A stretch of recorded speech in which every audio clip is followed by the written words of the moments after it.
You won't believe how a simple diner visit turned into the emotional reunion of a lifetime between a son and the mother who gave him up when she was only a child herself. Jake had always known he was adopted. His adoptive parents never kept it a secret. They even gave him a letter from his birth mother, someone who was just 14 when she gave birth to him. The letter was written in a child's handwriting, filled with apologies and hopes that he'd have a happy life. He kept it all these years. As he grew older, Jake tried to find her, but after his family moved when he was 11, the trail went cold. It seemed impossible, until, one day, fate brought him to a small roadside restaurant 2 hours from his home. The waitress there, kind, warm, and always smiling, seemed familiar in a way he couldn't shake. Her name was Emily. He started going there every week, once or twice, without fail. She began recognizing him, greeting him with a sweet "Hi honey," or "Do you want a refill, sweetheart?" Every time she said something like that, Jake's heart would pound. He knew, but she didn't. Not yet. He kept putting it off, but deep down, he knew he had to tell her. Originally, he planned to write a letter, just like she did for him, but something in him said this needed to be said face to face. And then it happened. 2 nights ago, after her shift, he waited in the parking lot. When she saw him, he told her he needed to talk.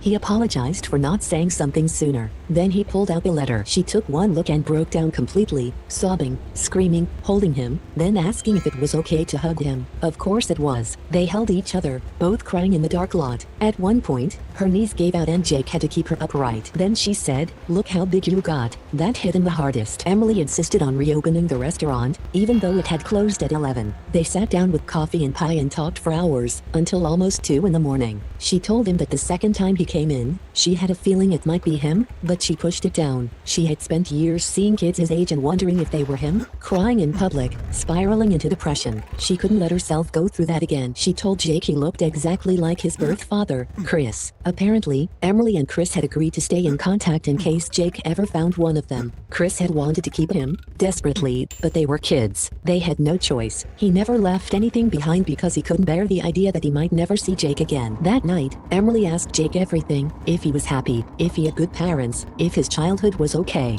Jake told her yes, and he thanked her for helping give him that life. More tears, more hugs. She'd stayed in the same city all these years hoping he'd find her one day. When he didn't, she assumed he either resented her, hadn't been told he was adopted, or just didn't want to meet her. Jake felt bad for waiting so long, but she told him he came at the right time, in his own way. They exchanged numbers. Before he even got home, she texted him saying, "Thank you for giving me this gift I didn't know if I'd ever get." Jake's girlfriend hugged him when he got home, and he cried again. Not out of sadness, but out of overwhelming joy. They're planning to have dinner again soon. Maybe Jake will meet her husband next. One thing's for sure, everything changed that night. What would you have done in Jake's place? Let us know your thoughts.